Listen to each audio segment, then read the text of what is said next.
As I said, luckily, I was one of the youngest partners for McDonald's. I was 28 when I started. McDonald's is not just burgers. Yeah, the reason our average unit volume globally is the highest in the world at $2.5-3 million, while most other competitors would be at $1.5 million, is because we are a pretty full-service restaurant. So what I mean by that is, if you look at McCafé in a small way competes with Starbucks. Similarly, we do fried chicken, we compete with KFC. We have desserts, so we may compete with Baskin Robbins in that sense. I mean, today while we are around 3,000 crores, in the McDonald's world, it's almost as if you don't exist. Okay, it's not even 1% of our global sales. So I feel that if you're not $1 billion, then what are you really doing? But every quarter, if you are going to look at our results, don't buy our stock. I cannot give you every quarter results because I'm not going to shortchange what is right for the business to deliver quarterly results. Where even today, there are so many meat delivery apps, for example, that come and tell me that, we can't go to Bombay and Gujarat because, none of the stock market guys like us over there. They're all vegetarians ultimately. But you had the courage to launch a brand at that point and then completely vegetarianize the menu in a big way. Jim asked me that you're a vegetarian, what are you going to do with McDonald's? Firstly, I said, see, that's really your decision. But I said, you know what I bring to the table? That there is not another person who has capital invested in the business who understands vegetarianism. So India, 50% of our customers are vegetarian, and that's what I bring in to the table. Our philosophy was that the family office wealth should be secure because that is for security. I look at that as growth, so I take more risk.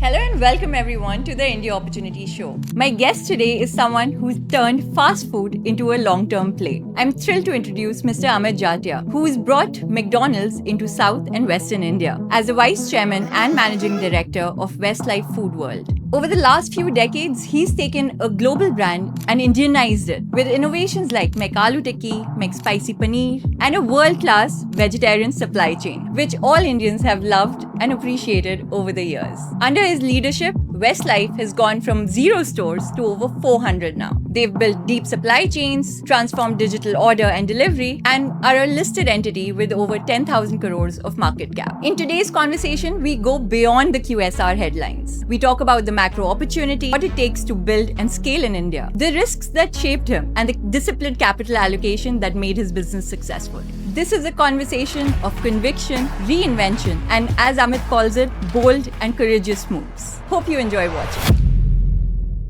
Hi Amit, welcome to the India Opportunity Show. Such a privilege to host you today. Oh, thank you so much. Amit, you literally birthed the QSR industry in India and you've seen the whole evolution of it. Before we jump into all things business, I would love to start with, your macro point of view on how the industry is shaped. You've seen it for over 30 years now. Right. So let's start there.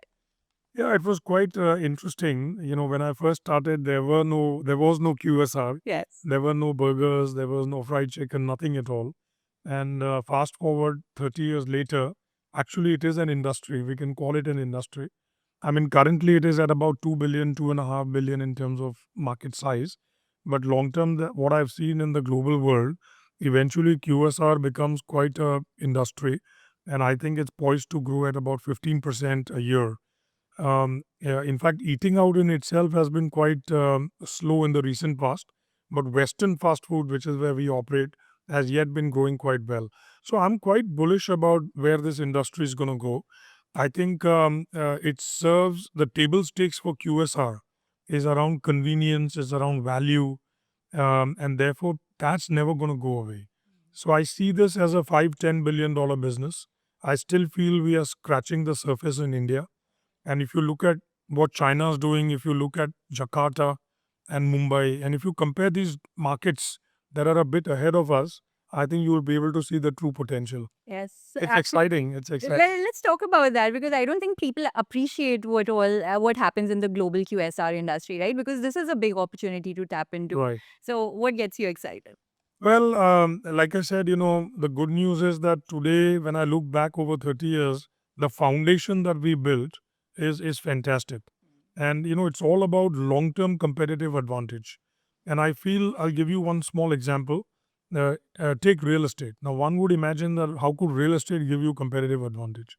But if you build your portfolio right, in terms of the different types of formats, whether it's a drive-through, whether it's high street on one side, and two, because we are leasing, in fact, we buy as well, we have to be very smart about how we set the terms. So we do everything long term, 25 years, 35 years. So the advantage we have today is that our platform is solid, and as the Indian market starts growing, the frequency of eating out grows. I think we are very well poised to be a very large business. I mean, today, while we are around 3,000 crores, in the McDonald's world, it's almost as if you don't exist. Okay, it's not even 1% of our global sales. So I feel that if you're not $1 billion, then what are you really doing? So I'm hoping that that's where we go.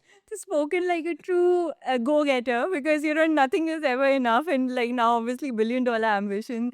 More power to you on that. But I've often heard you say that your real competition are actually Indian housewives. Does that hold true today as well? I mean, actually, if you think about it, even today it holds true. So this was more in 2003, 2004, and I'll explain where we are coming from. So we as people eat about 100 times, 3 times a day. People like me, three and a half, yeah. Yeah. So we get 100.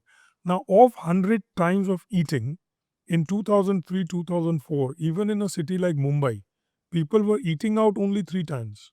So while people were saying, is your competition really idli, dosa, Indian fast food? My take was absolutely not. It's the other 97 occasions that we want to build, Yeah. right? And therefore we felt that it's the housewife that we are really competing with. Now, fast forward to today, even in a city like Mumbai, it's gone from 3 to 12. But you still have about 88 occasions at home. So I still feel that we yet have to, as a country, um, continue to grow the habit of eating out. And I'll give you one comparison that might be interesting. So when we were three in 2003, Jakarta, and not Indonesia, but Jakarta was about 8 times. Today, while we've gone from 3 to about 11 or 12, Jakarta is at over 25 times Wow. in a month. So now that's what we are talking about, right? Yeah, it's surprising how much rapid innovation has happened in Indonesia and Jakarta as well, because the mobile penetration numbers, right? And I think one would argue that Jio brought it about in India only in 2016. So I think that foundational benefits are still yet to kick in for the Indian That- economy. I feel so. Yeah. And but when you think about, you mentioned some of your competitors, there's also Starbucks, there's also Domino's. Do you consider these players also as your competitive set broadly? So that's a very good question. And to my mind, in one way, you think about all of eating out as competition. Yeah, because, from the 12 occasions, you're fighting with everybody. But yet at the same time, in my judgment, let's say yesterday you've had pizzas, right? And today you've had pizzas. Then tomorrow you might say, hey, I've had pizza 2 times now. Let's talk about burgers today. And therefore, our immediate competitive set would be people who do burgers. So then in India, it's basically Burger King and us. And that would come in your consideration set. I feel that therefore, first I narrow down to Western fast food. Within Western fast food, I narrow it down to burgers and fried chicken. Okay. And within that, I narrow it down to burgers. Now, that way, you see that, I mean, as you will see as we talk, that McDonald's is not just burgers. Yeah, the reason our average unit volume globally is the highest in the world at $2.5–3 million, while most other competitors would be at $1.5 million, is because we are a pretty full service restaurant. And so what I mean by that is, if you look at McCafé, right? McCafé in a small way competes with Starbucks, right? Similarly, we do fried chicken, we compete with KFC. We have desserts, so we may compete with Baskin Robbins in that sense. So I feel that in a small way we compete with everybody. But if I were to narrow it down from informal eating out, as we call it would boil down to Western fast food as our sort of broader competition. And from there, it would boil down to primarily the burger guys. Yes, absolutely. And then, because it's very interesting, I heard that, during the pandemic, you said that a lot of your highway traffic was the reason why, you were able to bounce back with resilience. So when you're choosing these store formats in terms of where to go, how dense you want a particular location to be, what are some of the deciding factors that go in the framework? No, sure. I mean, we are very proud of our ability to select the right location. And to me, while in retail they say it's all about location, location, location, but I add real estate competitive advantage to that as well. Globally, we've learned that drive-throughs give us competitive advantage. And the reason they give us competitive advantage, I mean, think about it. There's a big pad of land. In that, there's a freestanding McDonald's restaurant. In that, there are 20 car parks. And then the experience that you are able to provide is absolutely fantastic.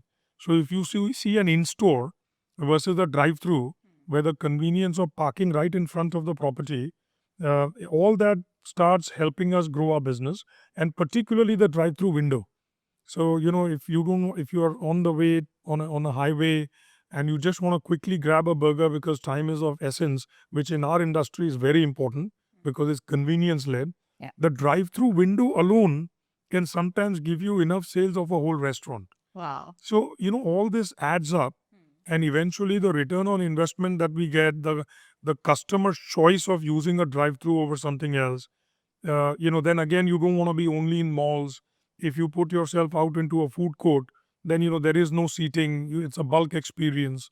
Versus if you have a full store, then the experience that you can provide to your customer is different. So I think it's not that we need to do only one, right? But it's important that we have a diversified portfolio Yeah, as such. absolutely. Because while we are talking about, the real estate aspect, because, I think there's this movie about the McDonald's journey, right? And everyone talks about how it's all actually a real estate business at the end of the day, which is why I want to go a little deeper, understanding the nuances. So choosing different formats, was it a conscious choice or was it a matter of, making sure that the unit economics were in your favor? Actually, it's a bit of both. Yeah. See, my philosophy has always been long term. And I learned that more from McDonald's. But even before I joined McDonald's, right, and before we started this joint venture, my philosophy was always that you got to build the brand, you got to do it right, because that's what makes the business sustainable. And you have to build competitive advantage. And in fact, in today's world, competitive advantage changes very rapidly as well. So I think from our point of view, the unit economics of a drive-through are very different from the unit economics of a food court. So food court, for example, your return on investment is very good because it's 1,000 square foot. Say for example, the rentals are relevant to the 1,000 square foot, but your sales could be as much as a full store. Yet at the same time, you're compromising customer experience. So we don't want to build only food courts. So you want to do high street as well. The dynamics are different. The real estate challenge is different. So over the last 20, 30 years, we were able to focus very hard because when you build new stores, if you don't get the cost structure right upfront, it can lead to a significant drain long term. So, we work very hard to get the cost structure right, but yet we never compromise the ability to get long-term advantage. So an example to make my point is, if you see our first restaurant, it's on Bandra Linking Road, right? Firstly, to get 4,000 square foot in Bandra Linking Road is impossible. This was when? Right? When did This is 1996, Wow. right? Now, that did not deter us because, I kept working, and I'm just not getting the right property. But we kept at it, and we finally made the breakthrough of getting a phenomenal property in Linking Road. So now at that point, math was not material. So the way we looked at it was, okay, how can I make this property work in our P&L? And that's when, you one take a long-term view. Then we did a deal structure with the landlord that I always sacrifice my short-term for long-term. And the landlord would focus, say, on the short-term. So we structured it in a manner in which I knew that if it's a 20, 25-year deal, right, because that's typically the size of term that we take. I said, let the landlord make money long term as well, but for the 5 years, let him make more money. It doesn't matter to me. But then for the next 20 years, we will be there rock solid in Bandra. Right. So fast forward 30 years later, that store is still operating. Amazing. And we are still there. And you're renewing the lease? Absolutely. 30 years later. Yes, that's amazing. And that's really foresight. That's amazing foresight to have back in the day. Was this a natural evolution? Did you decide that you will be doing 25, 30-year leases back then? Or did it evolve over period? No, so one is that, I was young when I started, very open mind. Thankfully, I was not from the real estate industry. I can explain what I mean by that. So I did not have any barriers in my mind. A lot of biases otherwise would have been. No, otherwise, क्या होता है Bombay? We do only 3-year deals or 9-year deals. Rent increases every 3 years, etc., etc. I said I'm not going to take any of that. So I read the McDonald's manual, and I said this makes sense to me. So I'm going to go by the McDonald's manual. So what happened is that it took me a lot of time. I can explain that too. Dangerous, because for the first 12 months I had no restaurants, and I had 40 people training in Jakarta, and there was pressure on me that my God, there's no real estate ready, and these guys are ready to come. So how is it all going to pan out? But that didn't deter me from doing the right thing. We finally cracked Bandra. We were able to put it all together, and we had the most grand opening ever with that. So, basically, my take is that it's a balance, but I have generally chosen to do more long term things. I learned a lot from the McDonald's manual, and because I had no barriers in my mind, because I didn't come from the industry, it didn't deter me from trying.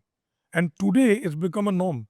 They know that if they have to lease to McDonald's, their landlords now don't deter from the 20-year lease term, which is pretty much our minimum. Because they must see it as a win-win situation to Yeah. get into, right? We've been able to build that brand. Yes, absolutely. And it takes so much courage to be able to do that, because how did you deal with that situation of not having real estate where 40 people are training and you haven't been able to operationalize in I tell you, very challenging because I was new to McDonald's. McDonald's was new to me.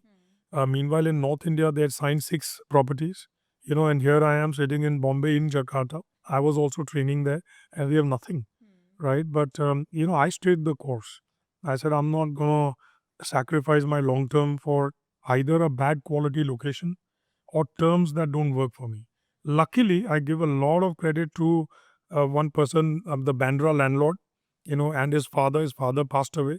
But I'm a very big fan of that man. He had the vision that McDonald's is going to do something. And he was much older to me, right? But we connected like you cannot imagine. And it was completely on trust, right? Eye to eye contact, because our terms were very tough. Once the landlord gives us the property, in theory, they cannot even come inside the property. Oh, It's really? ours for that long. But he had that trust and he gave me the opening. So I respect him for that. Even today, we have great relations. And that is how it all started. The fun part is, this was one restaurant in 1996.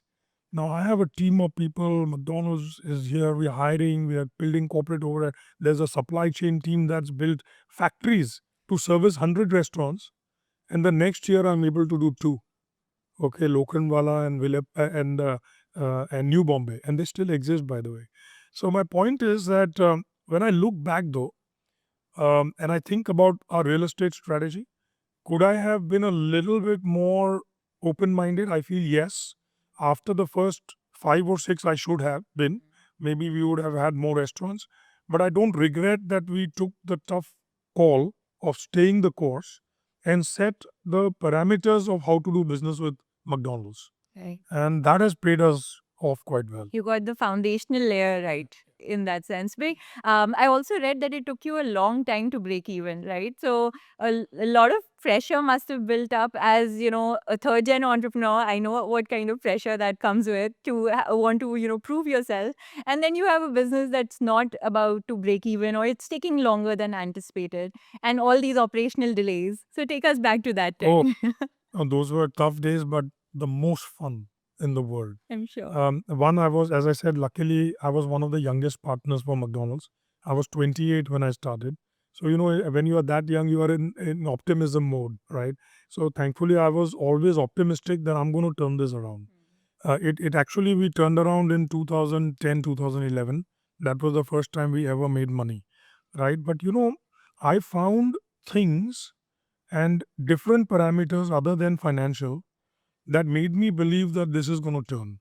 And even today, I go by that. When people, very recently, one big private equity firm had come to me, they were buying some other company and they wanted my thoughts. And I was quite proud what they told me later. So I told them, whatever I knew and what I would look for, which is not obvious in the P&L, or it's about the consumer, and it's about things like that. So they came back to me after 1 month only to tell me that they had a very large consulting firm to work for them, And what I told them in the first 1 hour was exactly what they told them. So I felt good. I said, okay, I've learned something. Yeah. So my point is that, I started seeing green shoots, and I kept looking at certain set of data, mostly to do with the consumer sales growth. And I focused on that because I knew that if I can get sales and the consumer connect, yeah, everything else will come. Because cost structure is eventually easier to manage. The challenge is always the brand connect with the consumer. And I think, those indicators told me that it's happening. That kept me motivated. And like I said, I'm a very positive sort of person in that sense. I don't know whether that was foolish or not, but it did work. I don't think people fully appreciate the supply chain innovation that you've done and enabled in a big way. I can see how detail oriented you are with, you have all these stories about what you ordered back then from where. Let's go deeper into that and help people understand how you built this entire backbone. So I think, like I talked about real estate competitive advantage, we call it supply chain competitive advantage. And, when we first started, the ecosystem for supply chain was not there. And when I say supply chain, not just food, yeah, even equipment supply chain was not there. Right. Talent pool did not exist. Nobody knew how to run a QSR chain. Yeah, today, 30 years later, there is some depth in this market. Like, for example, if you take textile, now there's depth in India. Yeah. If you look at cement, there's depth in India. You can have people design a cement plant, but that did not exist for us. You didn't have a playbook. We didn't have a playbook. People didn't know what to do, what not to do. So I would say that supply chain, I would say beyond just product, including equipment supply chain, became a very big competitive advantage for us.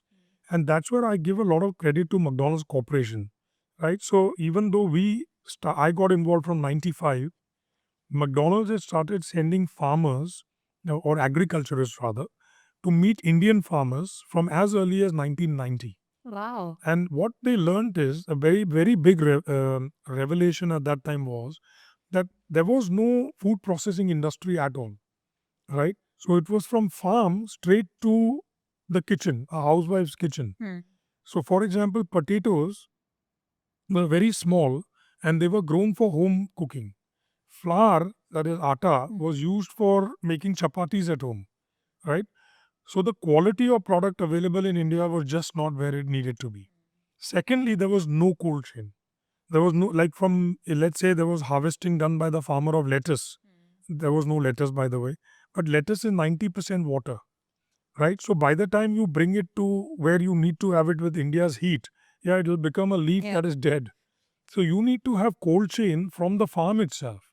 And therefore, for us, we had to invite all our global suppliers to form local joint ventures, and even cold chain, that is refrigerated trucks, had to be built. And that reminds me of a side story which I'll tell you, very interesting. So we opened the doors, right? We built all these refrigerated vans, ye wo aisa waisa sab theek hai. And we were ready to pay for it, no problem. But what we saw, what we learned, that the driver who's driving that truck is saying, "Arey, mera itna petrol lag raha hai," right? So they said, "Arey, let's switch off the refrigeration." Okay, so they switch off the refrigeration, and when the product comes to us, we see all abuse. We are like, what's going on here? So, it's an example of the learning, right? So then what we did, we put temperature tracking devices in the truck. And therefore, the temperature was being tracked across the journey. And then the minute the truck would reach the destination, we would take the tracker and put it in. So I'm just saying, that was how, uh, I would say, raw the industry was at that time. And today, you have these big cold chains, everybody is doing warehousing, and then The entire COVID vaccination supply, everything was Exactly. built on that. But that's so interesting that you say that because, coming from a industrial chemicals background and venturing into food, which you had no experience in, and then building this supply chain from scratch, clearly it must have been a lot of misses, more than hits at that stage because you had to build it from scratch, literally. So I think the bigger, to be honest, it was a lot of McDonald's support. And what helped me personally, it was this, that I was fortunate that when I graduated from the US and I got back, our family had done a joint venture with an American company that was doing specialty chemicals, in fact. And I was asked by my grand uncle to be involved in that business. And when I went there was nothing. There was no supply chain. There was nothing, right? And actually that time I was upset with myself. I said, this is not what I came back to India for. Right? I came for big dreams. I want to do big things. And what is this small factory? Who's going to buy product of 100 rupees replacing a 10 rupee product and all of that, right? But I said, okay, I have no alternative. I have to make this work because this is where I've been put. Yeah. I mean, I have no choice, right? And so I feel the 6-7 years that I put into that, which honestly, not in the McDonald's sophisticated way of building supply chain, but I had to build it because the raw material was just not available. And I remember writing letters to every chemical manufacturer, getting samples, working with the R&D to build it. Then so that laid the foundation for me. I feel the what I learned was the understanding of how it works.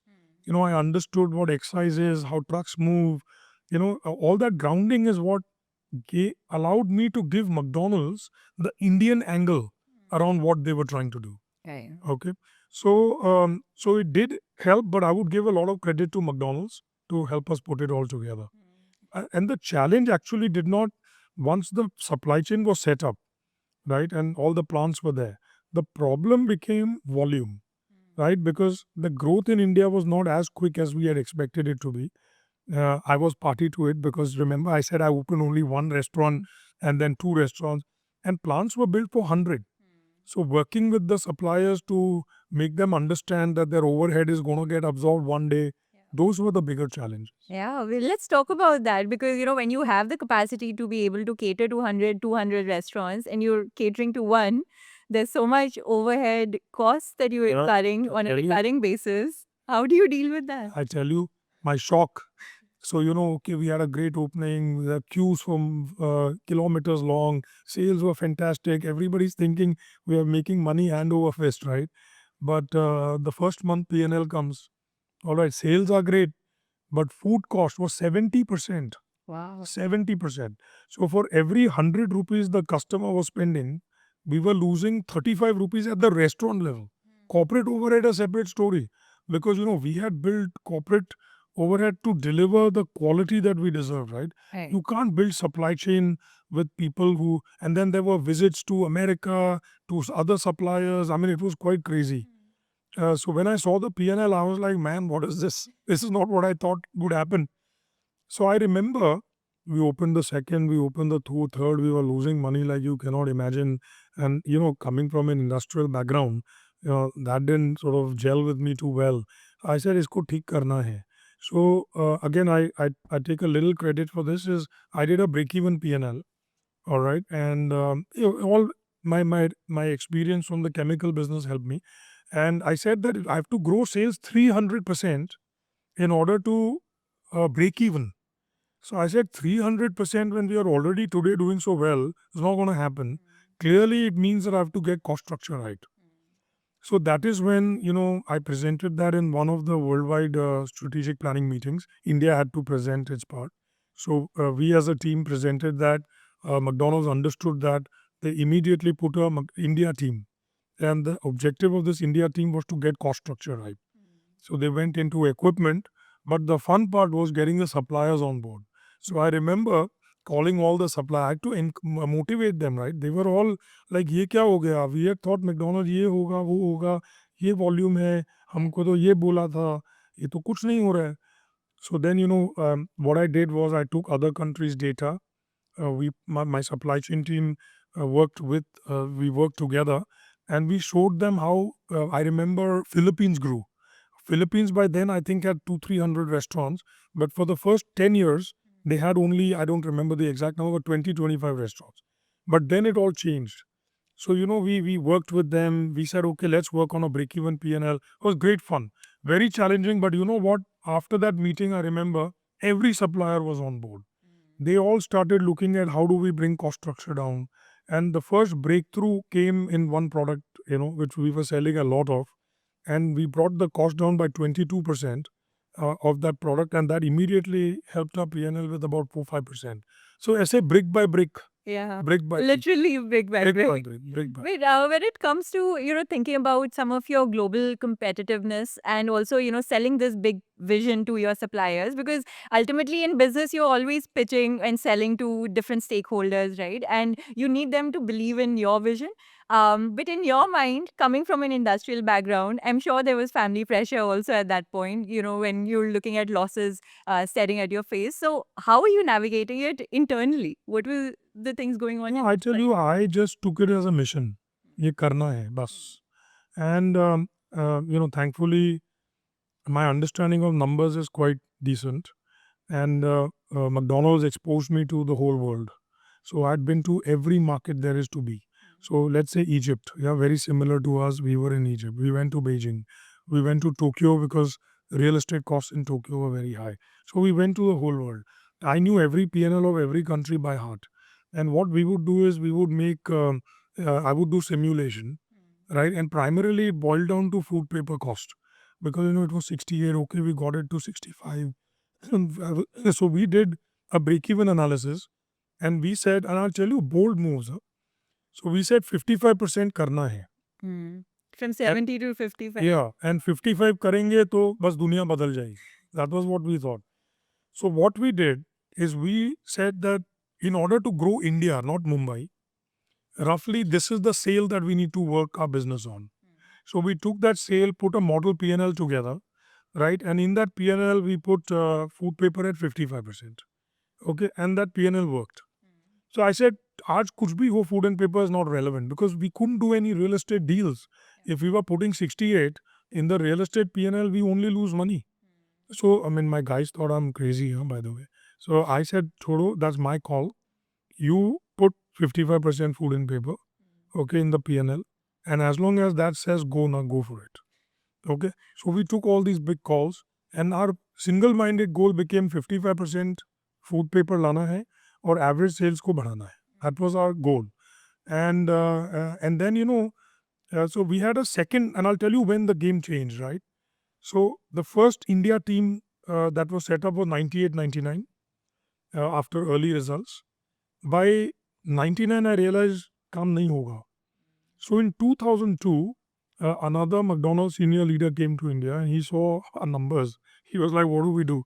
So what we explained to him that please take off our handcuffs, allow us to completely break the business down to zero. We used to call it zero based, right? And rebuild it, restack. So we looked at kitchen equipment. We brought down, by the end of 2003, we brought down our cost of building a restaurant by 60%. Wow. And we brought down operating costs by some 20-30%. Okay. And essentially we hit a break-even P&L at a very low sale. And we used to call it Project India Innovate. That was the project called. And by 2004, our life started changing. So with this new model, all new stores were on this new model. McDonald's thankfully approved it. And we launched our Happy Price menu, which is the 20 rupee product. And the world changed. Same store sales went up 20-30%. Store cost structure was in control. Food paper came down to 57, 58, not yet 55. And 2004 to 2012, I thought we conquered India. But life was different after that.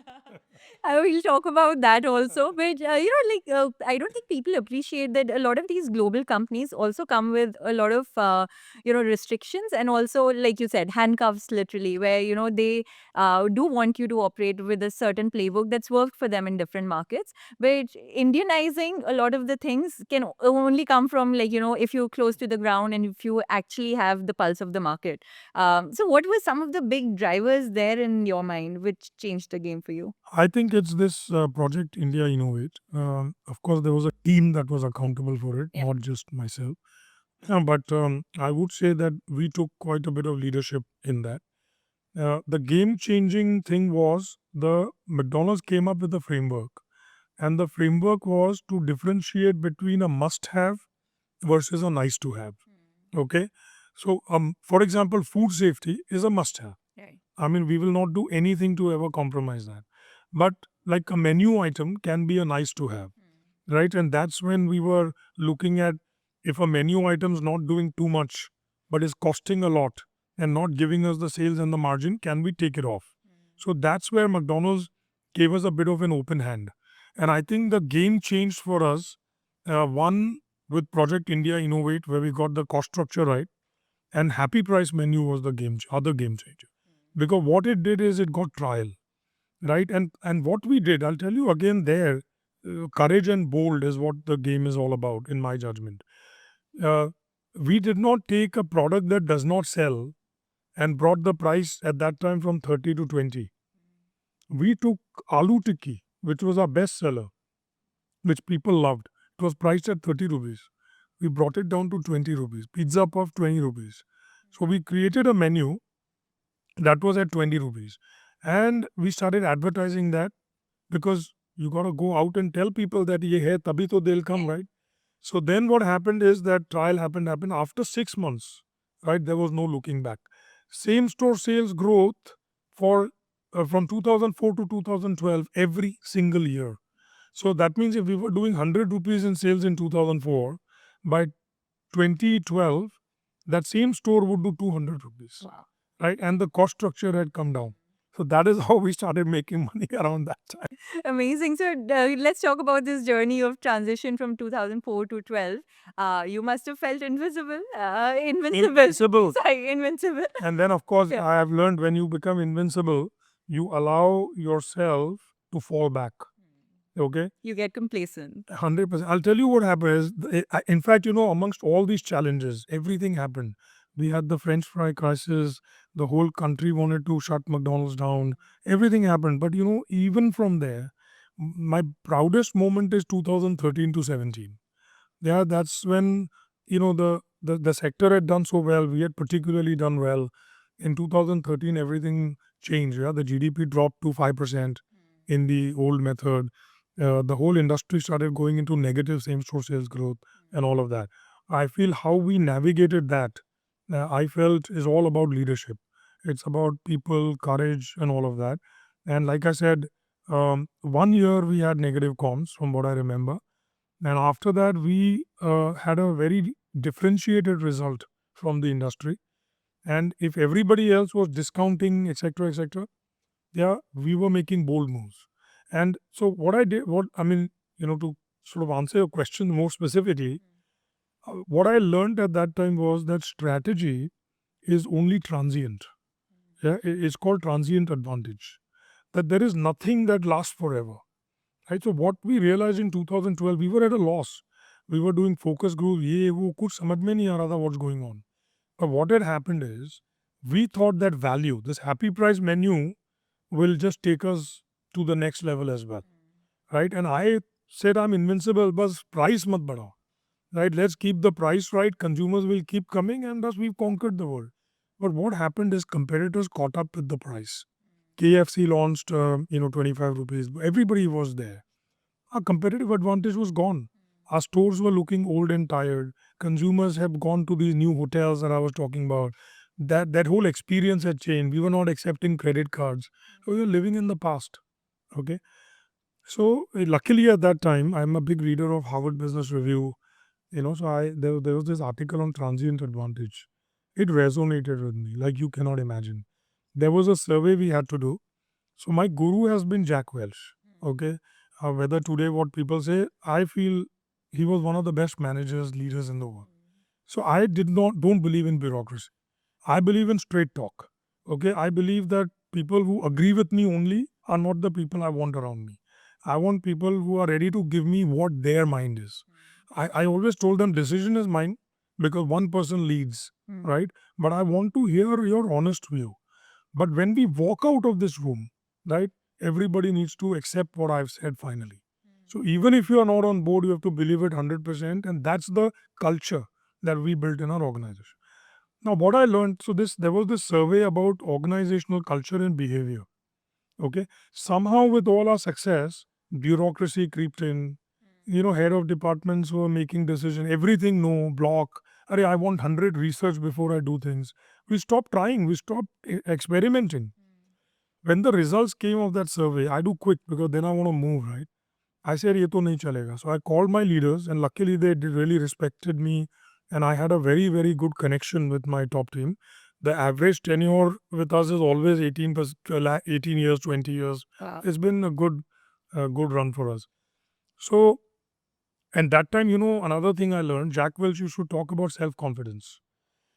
That time, even my team started questioning, say, my leadership. And I started questioning myself. Because In my, 2013? sorry, this is 2013, 2012, 2013. Okay, so because समझ ही नहीं आ रहा था क्या करना चाहिए. Right, so that is, so I thought I know the meaning of self-confidence. अरे भाई confidence है तो self-confidence हो गया. But Jack Welch हमेशा बोलते हैं self-confidence. That is when I realized what it means. Right, you ability to, in difficult times also, to have the courage to make the call and go with what you believe is right. Okay, so I remember this meeting in, this is 2012-13, right? I remember this meeting, leadership meeting, where we wanted to go with McCafé. Okay, my leadership team is telling me that no, you're out of your mind. Look at cash flows dropping like crazy. We are building new stores. Now you want to put money into McCafé. Have you lost your mind? So I said, okay, let me ask you a question. What's the risk? What's the size of risk? And what's the hope? Um, Also, globally, in some research, they said McCafe in India might not work. Okay, all of that was there. So I said 5 crore का risk है, balance sheet में ताकत है 5 crore का, right? Let's take the risk. It's on me, right? So my guys, but they all bought in. We built the first one in Crossroads. Then we know how to do our business, right? We got the cost structure of McCafe down to such a level, right, without compromising quality, that the break even was so low that it would work. And that's what I mean.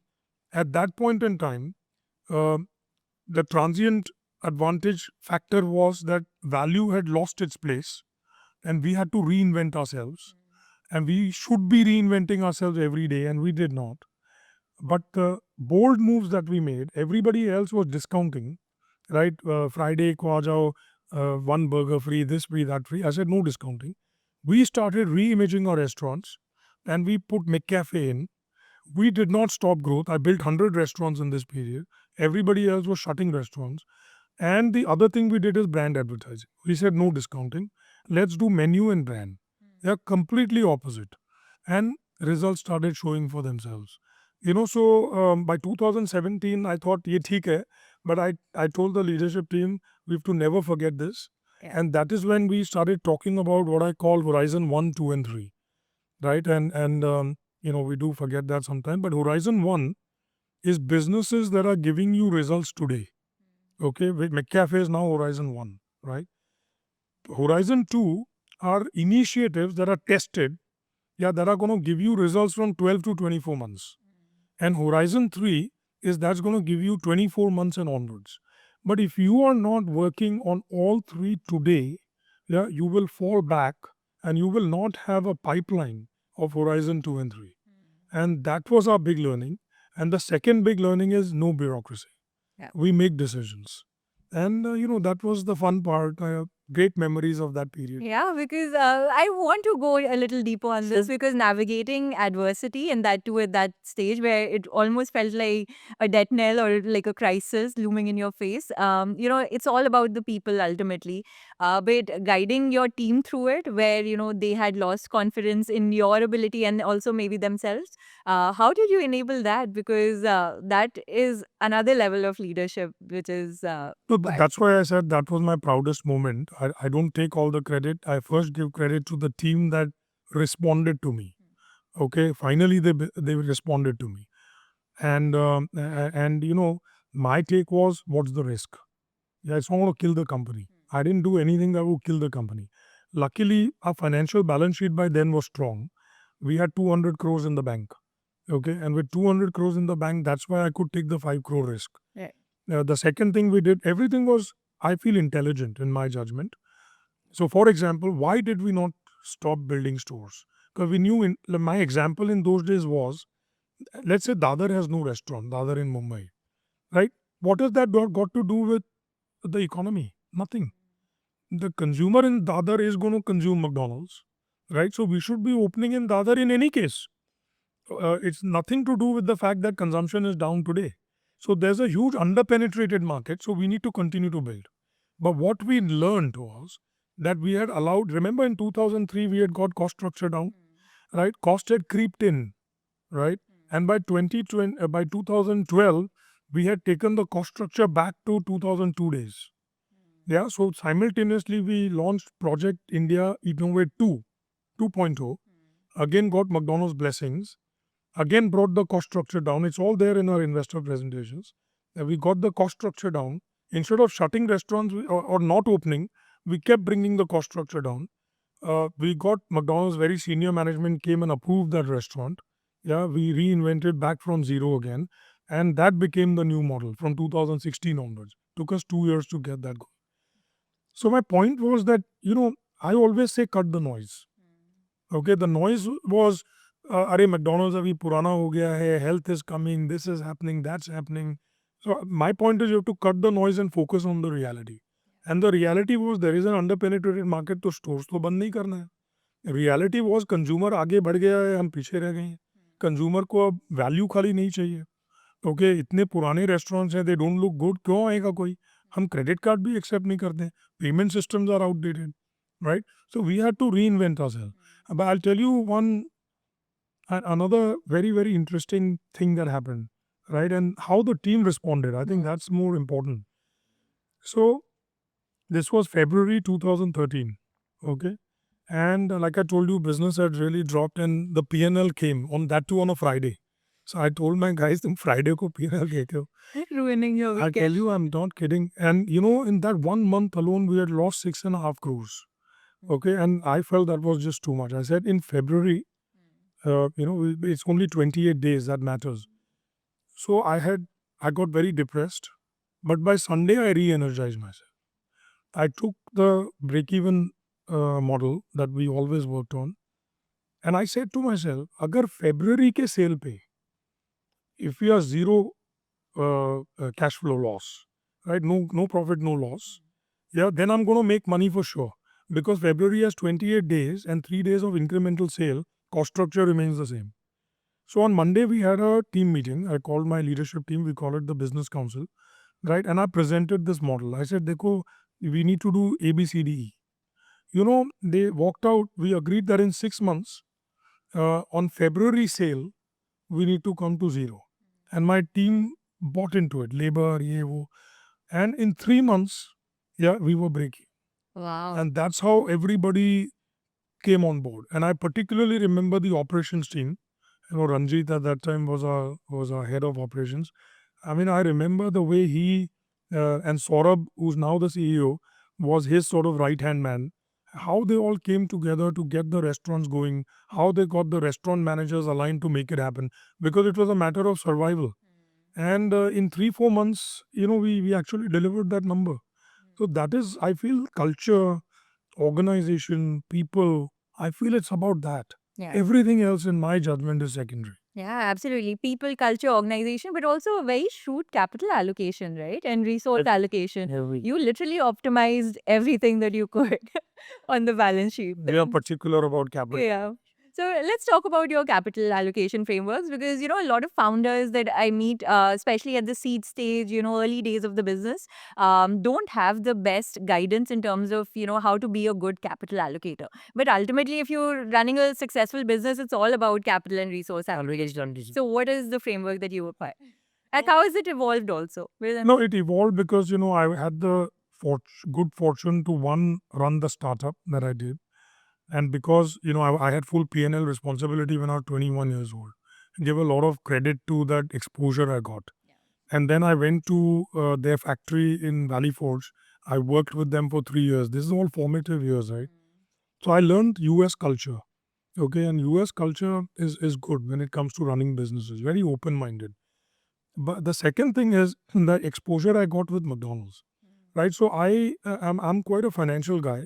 And I learned that if sales to investment ratio is not 2:1, we cannot make money. Okay. And like I told you, I knew that the US US makes the most money.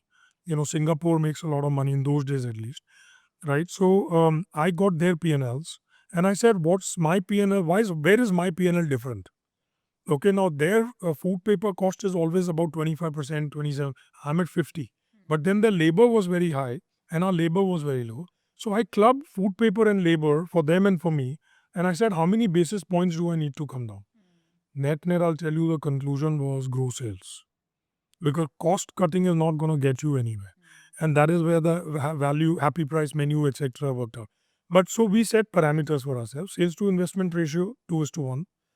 The real estate P&L, we were very, very, very particular. McDonald's supported us a lot by giving us more money to invest in marketing. Okay, that was the other factor. And then, because we came through a very difficult period and inch by inch we saw things moving, we worked very hard on taxation. Because in those days, 28% of my cost was tax. There was something called entry tax in Bombay, there was sales tax, there was this tax, that tax. So we spent a lot of time understanding that. And I learned something that in India, you don't go by just the words that are written. If you read the words as they are, in India, you cannot make money, right? You have to go deeper than the words, right? You don't break the law, but you go deeper. So my legal head, he's an expert, by the way, in all of this. So because that time classification was everything in those days. So we were able to do a lot of work with the government, representations, etc., and got our cost structure on tax down quite a bit. 300-400 basis points we got out of that. So, because we knew that sales to investment has to be 2:1, we said a restaurant has to be built in, say, 2 crores. Right? Agar 4 crore ka sale average India mein hoga, today we are at 6-7 crores. Right? Then that's what is needed to penetrate India. So we built that model and we were very thorough about it. And we used to check break-even P&L at a company level every month. Right? So all that discipline was built in. Cash we were looking at very carefully. Then what happened when the reinvestment time came, which is when we were adding McCafé and all, every restaurant we had to go back and put, let's say, 1 crore back. Yeah, and restaurant to abhi 10 saal hua nahi hai, payback aa raha hai, and now I'm putting more money into it. So then we did a lot of work and we realized that while sales to investment needs to be 2:1, that's how we did the McCafé model, that if we put 25 lakhs to build a McCafé, right, the sale from McCafé has to be 1 crore incrementally. So all these parameters are what we would put, they would present. Real estate also, we wouldn't do billboard sites. We would do sites if it made financial sense. And but bold moves on real estate, right? So for example, Crossroads, it had come in the paper that time, South Bombay ka store hai, that we paid the most. But today we seem to be smiling, with Crossroads having been there. But in real estate now, there was never an easy decision. Real estate required courage because no P&L would work. So my philosophy there was simple. I said, real estate, nobody apply their mind to present karo. As long as the location was outstanding and as long as I did not sell my future but sold my short term, right, I was okay. So I would say okay. And all of those sites today, because they're still operating, are really what we call our cash cows. So, ऐसे धीरे धीरे build हो गया. Can I just say these are very incredible insights for any founder, investor to learn from? That, it's so amazing how disciplined you've been about capital allocation right from the start.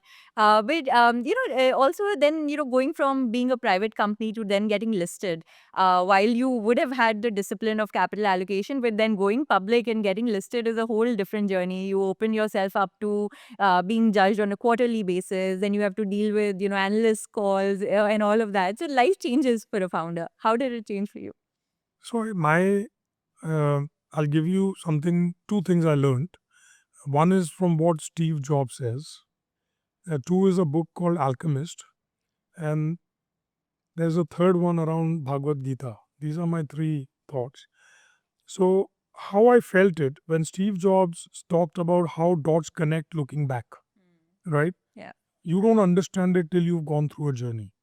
And in my opinion, dots connected looking back. I'll explain what I mean by that. The second was this book called Alchemist. Yeah, I strongly believe in it. Paulo Coelho. Yeah, I read it long time ago. I read it in one night and still my favorite book. My philosophy is that destiny will take you where it needs to be, but you need to hit the ball out of the court in what you're doing today. Right? That's what's in your control. Hit the ball out of the court and you move forward. And the third thing is Bhagavad Gita, where I believe that God prepares you for bigger things in the future. And a challenge today, right, is really something that's going to take you to the next level. It's for the greater Right? world. It's for the greater good. So why I say all this is that in 2005, right, I got the opportunity to list a company on AIM. So we had one mall company within the family, and I was sort of leading it, and I listed that on the London Stock Exchange. Small company, 100, 200 million pounds in those days and all that. But the entire journey of going through a listed company, because I did the roadshow myself. I in fact put the whole thought process around why this is listable. Right, that was all led that time by me. So and then I would go to London and do these analyst meetings, CNBC in London. Yeah. So that small experience of having listed on a global market like London, right, and what governance people are looking for. Our investors were people like Standard Life, really good high quality investors. Um, and that experience, I feel, God was preparing me for the bigger experience that would come up later on Westlife. So now that, because I'd already done that, you understand global standards of governance, you understand communication. Then again, McDonald's is outstanding at everything it does, and I believe I'm a bit of a learner. So I don't have that ego that we know more. I think so. What I did is I reached out to McDonald's. I said I want to meet your investor relations people. You've been very gracious in allowing me to list, and therefore please be gracious to expose how McDonald's thinks. Okay, McDonald's thinking around anything is normally world class. Is my take. So I spent a couple of days with their investor relations people. I read a lot of reports of how they would do investor calls. I looked at all their decks, and the first management report was written by me. There's that management. Yeah. The there's a- prospectus. at the Note, open. in the annual report. Note from the chairman. A note from the chairman and the management analysis. Right. वो मैंने अपने हाथ से लिखा. I read all the McDonald's annual report. I looked at Arcos Dorados that was listed. I said the first framework I have to set. Then another thing, I read a Harvard Business Review article around what is the gold standard for investor relations. So, for example, it said one thing. It stayed with me even today. It said, "Are you God? Do you have a crystal ball to forecast what your next quarter is going to be?" So their belief is that you cannot give guidance. Okay, so I always maintain I too don't give guidance. Now, what the new team does, I have no idea. My philosophy was no guidance. I would say I'll tell you my vision. And we created Vision 2022. I said my job is to deliver the vision.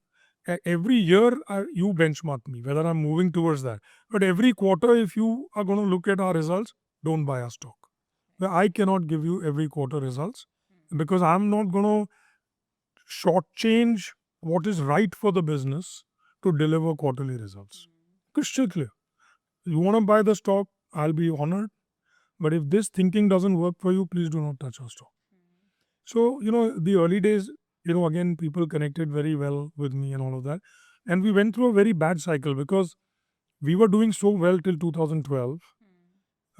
My first analyst call was May 2013, right?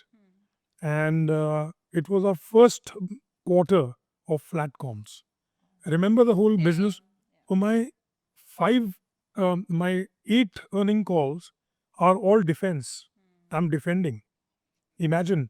And at that time, been a brutal time okay, to go and through. who would believe you, right? Yeah. When your beliefs are all gone, right? They want prediction, they want this, they want that.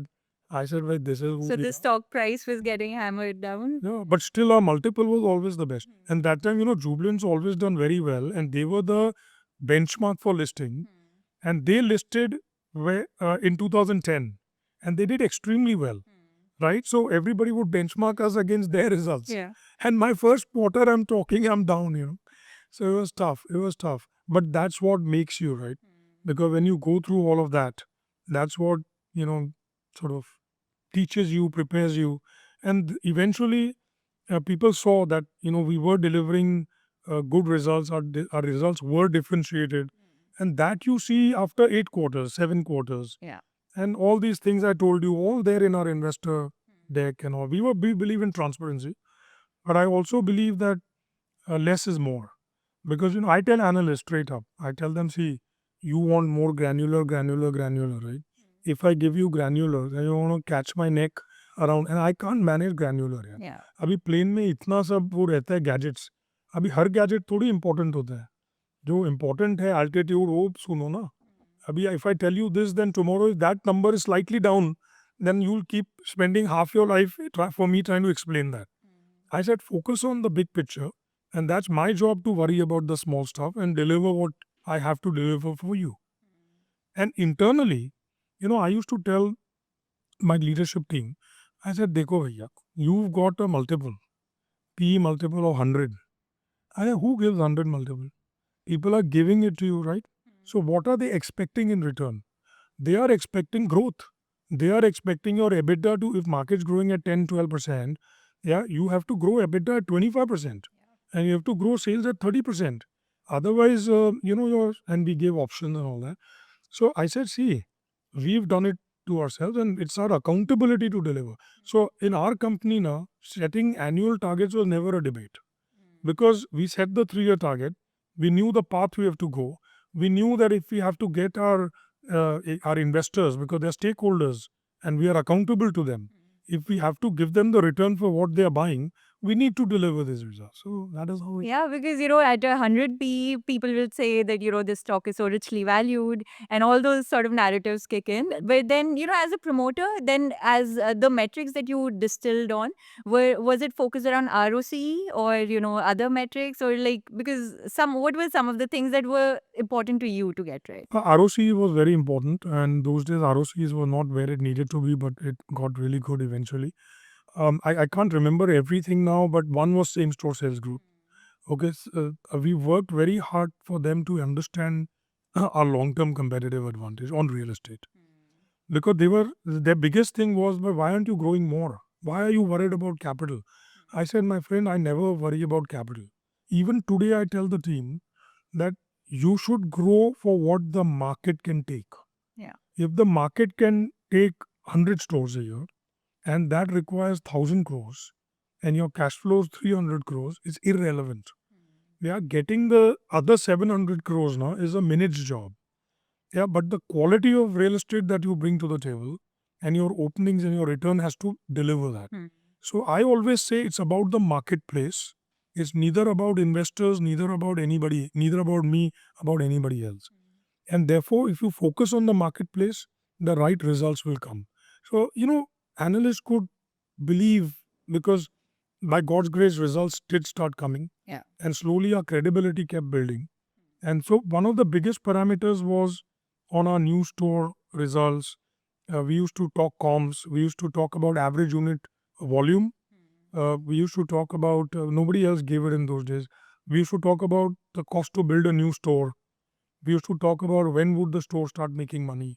So those were parameters because we were putting more money in building new stores than the old stores. So I used to tell them that you are worried about same store sales growth, but I'm putting 300 crores in building new stores. Yeah. And if they don't work and you've got no attention to this at all. Yeah. So then they started. I think that's the biggest disconnect from the street, right? Like you want to be long term for your business, but like the street and the large street is very short term and focus on what you are delivering now. As a founder, I think you always have a sense of, in the tech world, we call it product market fit, right? Like you almost feel it in your bones when the customers are have that pull towards your product, right? And I guess in a softer nuance, that's what you're trying to imply. Like, what were some of the soft signals that you could see working for you? So, for example, my first indicator was weekend sales, right? That, as families, whenever I would see weekend sales growing, that told me that the weekday is going to come. The other thing is, we did a lot of focus groups. And in the focus group, the thing that stayed with me even today is, the whole idea around the focus group was that if there's a family outside McDonald's and they are not coming in, yeah, so what's going on in their mind? Why are they not coming in?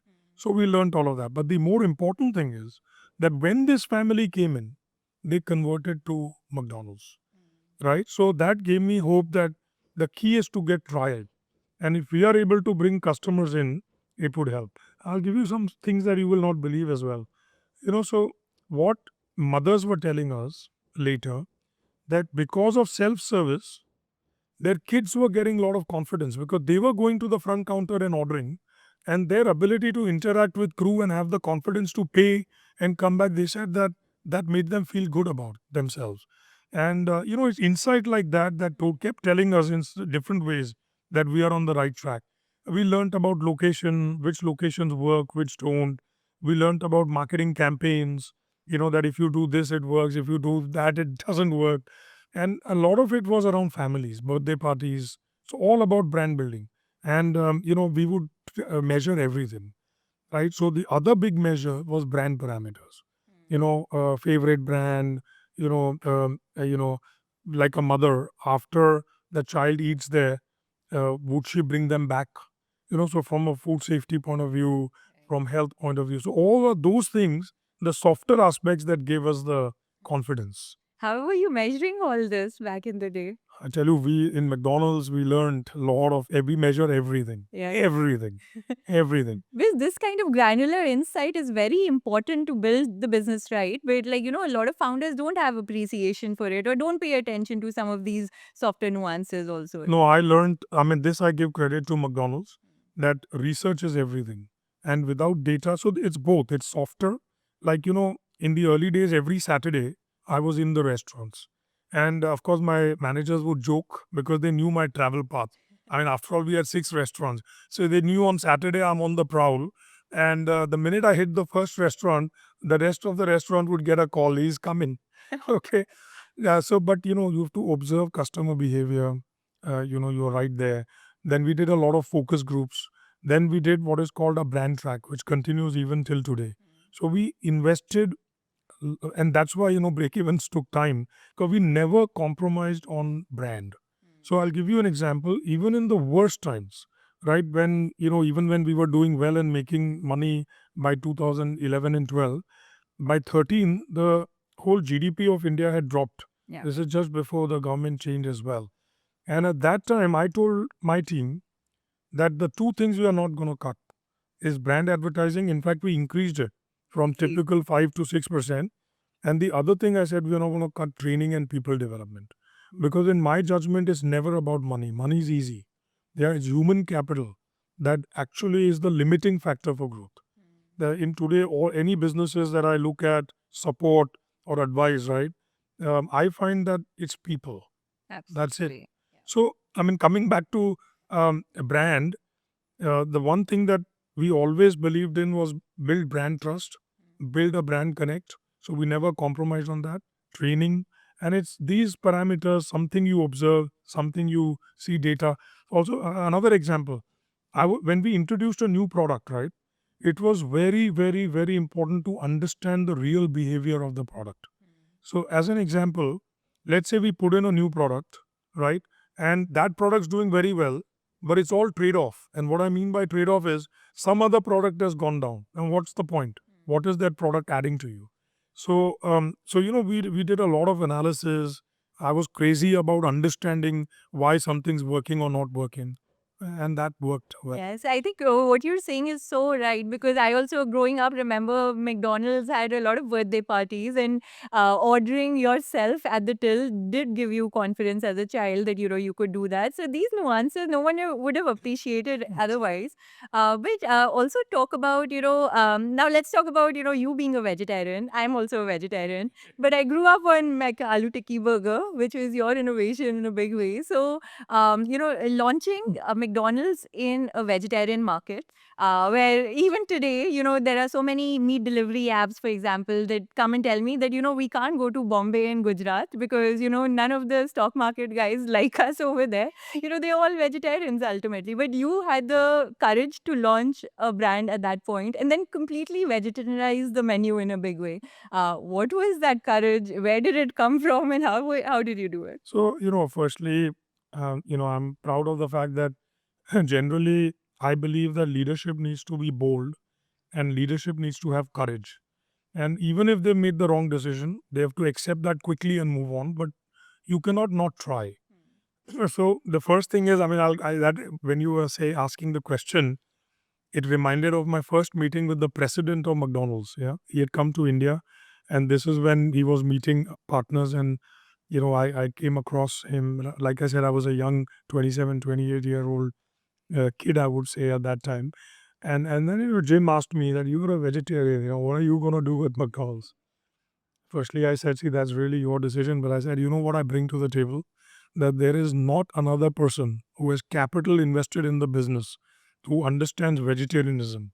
So, India, 50% of our customers are vegetarian, and that's what I bring in to the table. So that was your USP. That's what I told him. He bought it, I guess. That's how I came to McDonald's. But, also I'm a pretty staunch vegetarian. So, I brought in a lot of the rigor that one would expect in a restaurant, and that helped the business and the brand. An example is that let's say we are all on a table, and let's say somebody orders non-veg, and we are all friends. Now, let's say that person has used their fork in that non-veg thing, I and would then never if they, use yeah, that. and if they use their same fork Yeah. in vegetarian, I can't have. Yeah, same. So, I mean, of course, McDonald's was themselves, they were quite alert to that. But I was super conscious about all of that. And that I feel was a little bit of my contribution in that sense. But I'll tell you something else that I'm proud of now that you reminded me. Ahmedabad, right? So that was our first entry into Gujarat. And the big question posed to me at that time was, do we do only vegetarian or do we do veg, non-veg? So everybody's telling me, but nobody is non-veg, they won't come, da da da da da, and all of that. There was only one Pizza Hut that was open, and that was 100% vegetarian, which at that time shut down as well. And then they did whatever. So I did what I had to, but I took a call. This was my call. I said, no, we are going to go with both veg and non-veg, but we are going to communicate to our consumer that if they eat vegetarian at McDonald's, it's 100% pure vegetarian with no contamination from non-veg.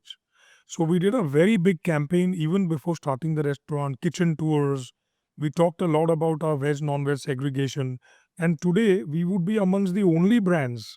We have probably 50, 70 restaurants in Gujarat, and we continue to be veg and non-veg. Wow. So I'm quite, and that's what I mean by courage and boldness. But the key was to communicate to the consumer. And then, I thought to myself that if a person is that staunch that they will not even enter a restaurant that has meat Yeah. in it, maybe we have to sacrifice that customer. But, for example, let's say a group of people go out. And again, in Gujarat, what we understood, the insight was, the deeper insight was that people don't mind eating meat and they cannot eat at home. So they like to go out. So what we thought is that if a group wants to come together, we may offer something different from everybody else, where a veg and non-veg group can come together, Yeah. right? And I think that insight worked for us actually. Amazing. And these kitchen tours, because, just having veg and non-veg separate kitchens, I think that is a big deal in itself, right? Because limited real estate, you have to maximize it, but you're still taking care of all these factors into the model. So yeah, because otherwise we would sacrifice 25% of our sales if we were only vegetarian. Would that be made up with the other vegetarian customers who come in? I thought no. And that really worked for us. Right. Amazing. And what were some of the other factors? Because, like as a staunch vegetarian, you did change the menu and adapt it Yeah. completely for the India market. So what were some of the big wins or even some of the misses that, you thought that you would launch a great product, but that didn't Yeah. work out? Yeah, many of those. I'm sure. I mean, when we first started out, we started with only one veggie product, which was the McVeggie, which is still today quite popular. There was no aloo tikki, there was no pizza puff, there was none of the other vegetarian products. And the idea at that time was to open the doors to the consumer. 5 days before the launch, we started feeling that the veg menu is not adequate. And thankfully, with the help of McDonald's, we quickly put together a chili cheeseburger. I remember that. Yeah, and that started because, we just didn't have the depth. When we opened our doors, we found that vegetarianism is far greater than what we had anticipated. And therefore, we quickly have to re engineer the menu if we want to win. And in those days, now remember this is 96, 97. Today, McDonald's is very open to menu and menu development and work. But in those days, Yeah, menu was quite a big subject in McDonald's. And, it would go up even up to CEO level to do changes to the menu. And here I am propagating that, we need a larger, deeper vegetarian menu. Luckily, the McDonald's leadership team agreed with me and other McDonald's people on the ground in India at that time, of course. And that's how aloo tikki got invented. And pizza puff was a very good insight. And I'll tell you about what didn't work as well. Yeah. So pizza puff, at that time, everybody knew pizzas, right? But nobody knew burgers. And all our research is telling us pizza, pizza, pizza, pizza. We said, see, we are McDonald's. We are not, our brand and pizzas don't go together. So we are definitely not going to do pizza. So how can we give pizza to our customer in a McDonald's way? So, that time we had the apple pie. Yeah. And, apple pie was doing all right. So we said, why don't we use the lime and do a pizza filling in this thing called the pizza puff? And I tell you, it became a rage. Amazing. And that worked Yeah. so well. Even today, pizza puff is quite an important product for us. So those were some of the wins. There was a time when we actually thought that we would change the aloo tikki in the early days, but Why thankfully did it we not did. get adoption? It was taking time because what happens is when you launch a product, it does not take off immediately. Yeah. You need trial, right? But people will only try once they know, and to communicate that we have a product like that, come and try takes time. So in our difficult times, that was something that thought did cross our mind. Thankfully, we didn't do it. But I would say one of the biggest sort of things that didn't work for us, and it was a bit of my creation there on this particular one, was a product called the McCurry. You know, so customers were telling us we need filling product, we need this, that, this, that. We won't come for lunch, we'll only come for snacks. So we were all racking our brains as to how do we bring them in for a meal. So, a product development guy came up with a great product, which was the makkari eventually. It was like not a pie, I don't know how to describe it, like a open pancake, and we put a filling in there, right? And the product in research did amazingly well.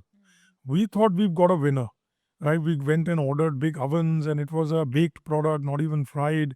And we launched the makkari, as it was called. So we thought that is bringing the Indian curry thing. That's why we called it curry. And yet it's McDonald's. Yeah, it's handheld, it's easy to eat and all that.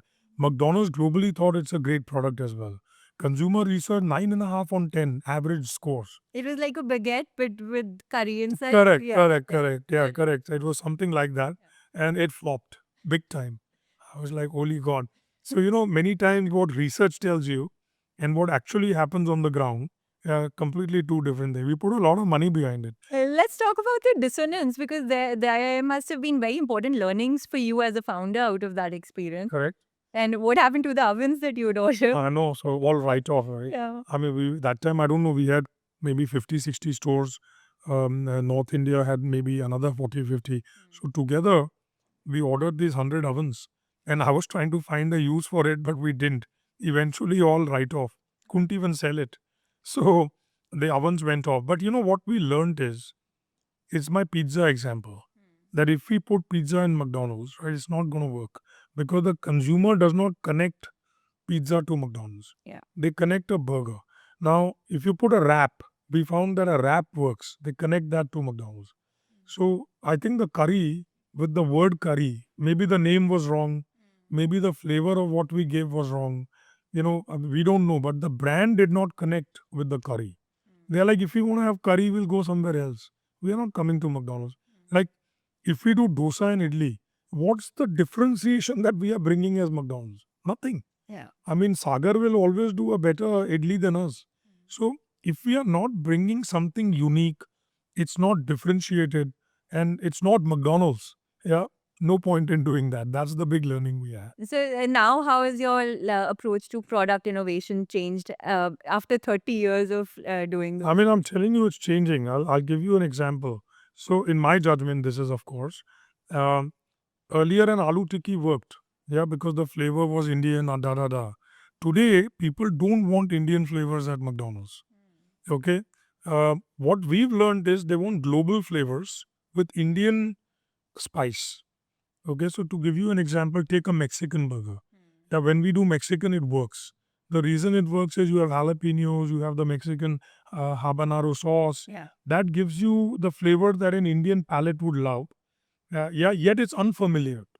So I'll tell you how I thought about it.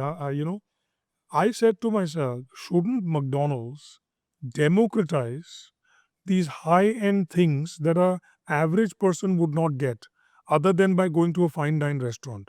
So, for example, take jalapenos. Yeah?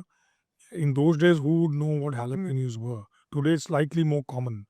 But I said that if we can, at the right price point, use our supply chain and our power and bring flavors that they would otherwise not have tried, yeah, then we are doing our job.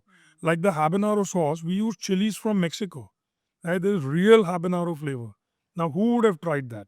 So, that was our inspiration, and that is what, has worked quite well for us. So, I feel the big shift that has happened. I'll tell you another one that I just remembered. So, Bombay was cheese and sauce, we would say, and Delhi was chaat masala. Right. Yeah, so the Delhi customer would like the chaat masala type flavor, Yeah. while the Bombay guys were the cheese and sauce type guys. So these were some of the learnings we got along the way.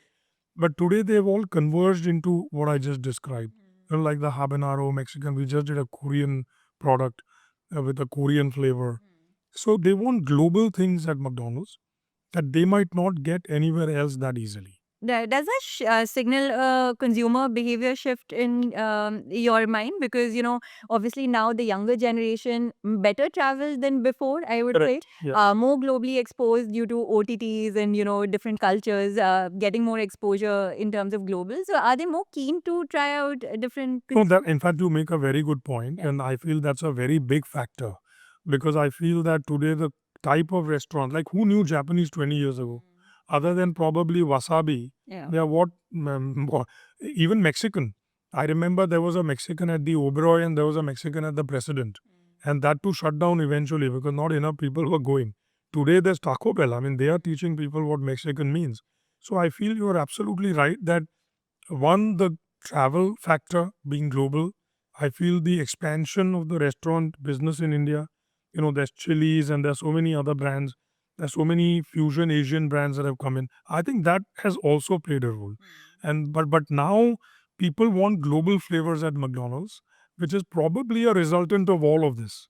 Right. And this is what I always say, that change does not come just because of McDonald's. We are just a small part in this whole world, right? Change is coming from everything that's happening around us. And one example I would give is around ambience. Earlier our ambience was more around operational efficiency, that the tables have to last, the chairs have to last, and all of that. Today, all that's gone out of the window. So what happened is, as big hotels started changing, the decor changes, minimalistic design started coming in. So my point is that when the world is changing around you, right? If payment systems are changing, we can't sit in isolation and just say, no, but this is the McDonald's way. So we have to adapt fast and be more relevant to today's consumer. Amit, I now want to change gears into going into succession planning because you've transitioned out of the business, even though you are involved still. But most Indian businesses don't get to second, third gen, and they are not able to get to the right milestones or even carry on the same passion that the promoter started the company with, right? So, how have you dealt with succession planning? Okay, I mean, yeah, I mean, that way we are a business family.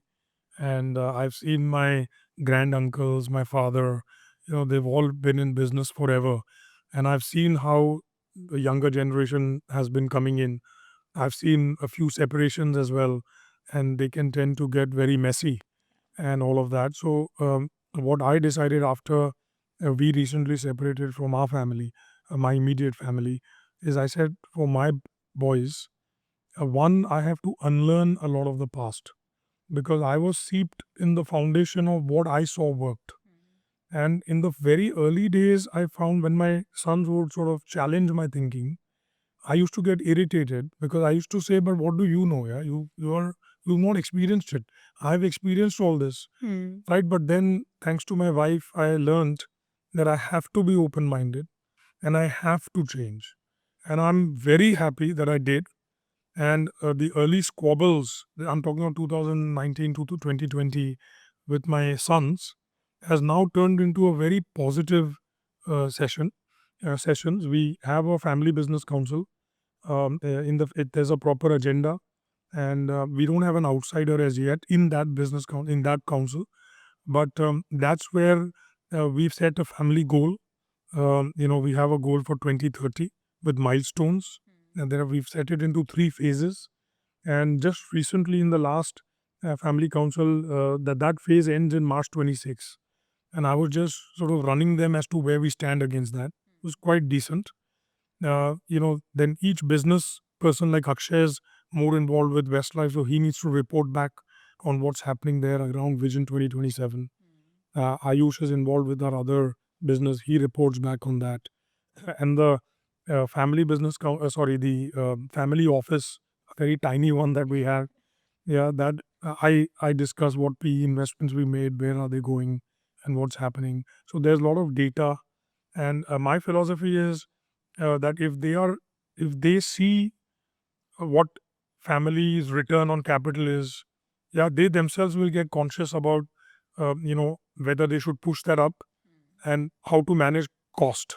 Because the biggest problem in a family, in my judgment, is cost. Everybody wants to spend, do good things, big things, and and it becomes challenging. The the best thing is that I feel that they have a fire in their belly, and to me, that's everything. As long as they want to take what is there and grow that substantially, right? Then the right behaviors come in. So what I did is I involved an outside company, and they had like 100 questions, including what happens when your grandchildren, like say my granddaughter, she's 4 years old, but we put in our framework what happens, when she comes in, when she gets married, and I feel quite a broad thinker. I'm not wedded to either male domination or something. I believe that, like Smita, my wife, is been involved in business. Yeah. I feel we've got a pretty good framework, but I feel I've only achieved 40% of what I want to. I think there is an evolution in my mind where the right incentives are given to my sons, and that's the step. I've given myself 2 years to get there. So I'm working on that. And since you're such a disciplined capital allocator, I would love to learn from you how you set up your family office. What are some of the asset classes that you invested in? What does that portfolio construction look like? I'm a Broadly, bit of whatever you're willing. on the company side, I'm a bit more restrained because it's company capital. On the personal side, I'm a bit of a high risk taker, so I take high risk. PE investments, public markets. Like I said, our families at office are dot. It's not too much, to be honest. But All our it's very capital, good that you institutionalized it, right? And you a little bit, whatever we do, we are doing it. We're getting better at it. There was, after the family reorganized, I had zero family office.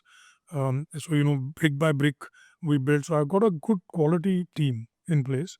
Um, how we broke it down was as follows. We said operating business, there's a parameter. So anything where we control, own and operate, that is what we call operating business. Anything that we own more than 26%, right? We may not operate, somebody else may operate, but that's a significant business. And everything else is financial investment, where we don't really apply our mind to it. We believe in people. I believe in somebody and I invest. So I've gone wrong enough times. But now my sons are helping me bring some more discipline in it. But it's mostly private equity, public markets. In public markets, more direct stock, then also mutual funds as well. And it's done quite all right. So you have a research team that works with you for it? No, we don't. So independent decision making at your level. Not at my son Ayush is very involved with it, and he is quite research oriented. So we have some external family help, somebody who's very good investor. So we get a bit of guidance, from them, and from that, then my son, he knows RSI, that is relative strength index. He looks at all of that. Right. So I go by that. He goes by that. I go by gut. I said, okay, now it's less than 52-week high. The industry is good. okay, just invest some money in it. So you don't look at any metrics, the financial metrics you would for your Thoda business. bahut, thoda bahut. But more I would give credit to Ayush. Yeah. I go with. I guess, when you build such a sizable business, you can take and afford to take risks. Little bit I take on the actually most other, and that's how we were earlier. Our philosophy was that the family office wealth should be secure because that is for security. I look at that as growth. So I take more risk on the. Yeah, I think a true risk taker has to be taking risks everywhere. There I take. But Amit, thank you so much. This was such a pleasure. I learned so much from you, and I hope to take back some of the lessons in capital allocation in my business as well. But I'm sure the audience will learn so much from your insights about building McDonald's, and I'm so thrilled that you shared the story here for the first time. No, I really appreciate you, bringing me. That's an honor and privilege to be here. Thank you. I mean, this has been my journey, some good, some bad. And thank you for allowing me to share it as well. And thank you to Mr. Mariwala who made Yes. this happen as well. Yes, I blame Rajan for the good or the bad. It's not every day that you get to sit across from your icon and ask them all the questions that you wanted answers to. And that was the day for me today. If you enjoyed watching this episode, please remember to subscribe to our channel so that you get notifications every time we drop another one.